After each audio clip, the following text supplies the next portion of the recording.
Hello good morning सबैमा। आज चाहिँ एकदम सेल खान मन लागेर स्वयं जाँदैछौँ सेल लिनको लागि। यो चाहिँ मेरो घरको बाटो हो, अलिक साँघुरो नै छ बाटो। हामी चाहिँ अहिले विष्णुमती रोड निस्क्यौँ।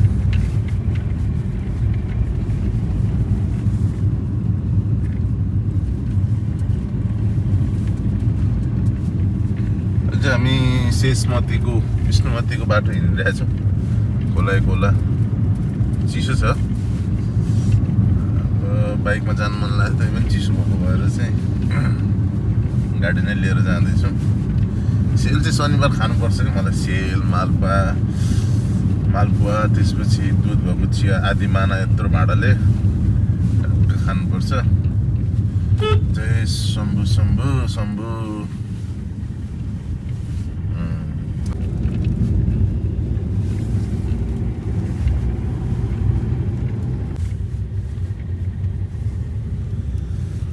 अहिले चाहिँ हामी यतिखेर मनमैजी पुल आएको छौँ। मनमैजी पुल आइपुग्यौँ।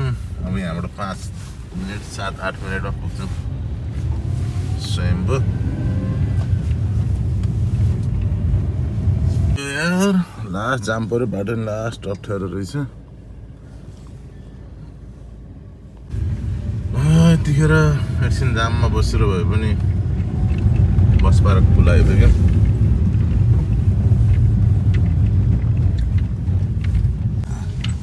यतिखेर हामी बस पार्क पुल आइपुगेको छौँ। पुल मुनिबाट छिर्दैछौँ। लोत्से मल। अब यहाँबाट सेल लिन जाने ठाउँ आइपुग्न लाग्यो। यहाँ भोक लागिरहेछ। सेल र तातो चिया खाउँ भनेको खान्छ।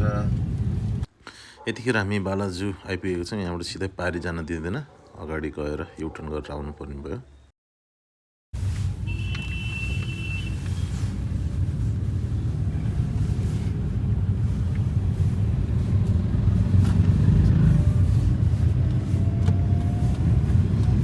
युटर्न गरेर खोलाको तिरैतिर जानु पर्यो।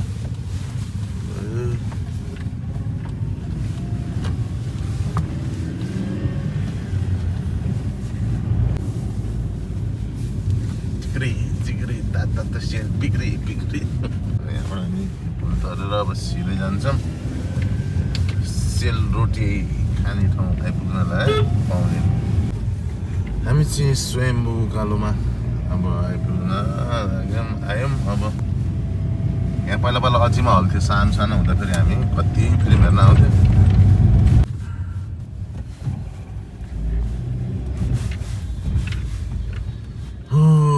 हामी चाहिँ अब स्वयम्भू भगवान पाउ आइपुग्यौँ। अब अलिकति जाम जस्तो रहेछ। आज शनिबार त त्यस्तो जाम चाहिँ हुँदैन।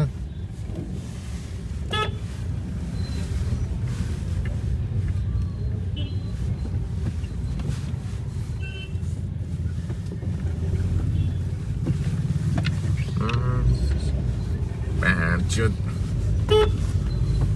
शम्भु शम्भु शम्भु।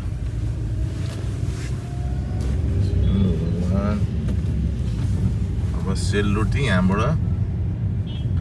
लगभग नजिकै छ, आइसक्यो।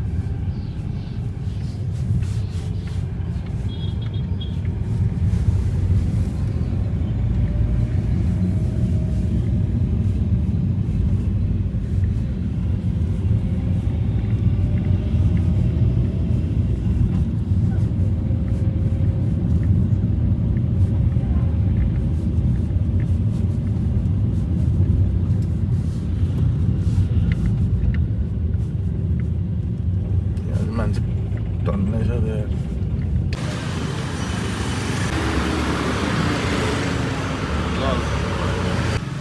यो पारि देखिएको भाइरल सेल पसल हो स्वयम्भूको। म जाँदैछु।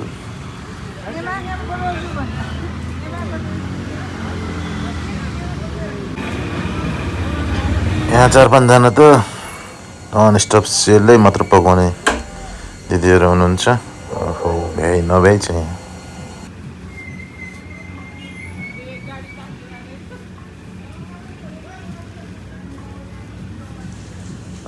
मैले चाहिँ सेल लिइसकेँ। लिएर अब फर्किँदैछु।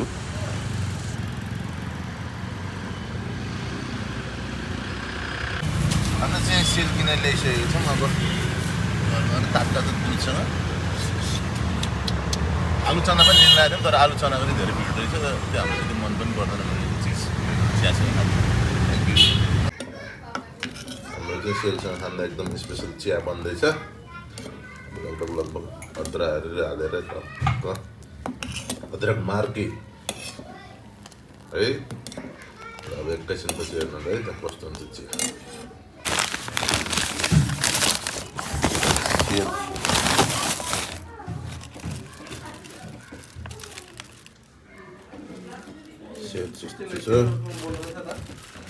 चिया चाहिँ एकदम स्पेसल दुधको बनेको छ।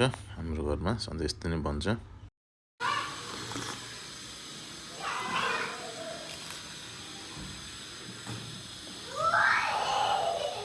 एकदम मिठो छ, तर अलिक चिसो भएछ।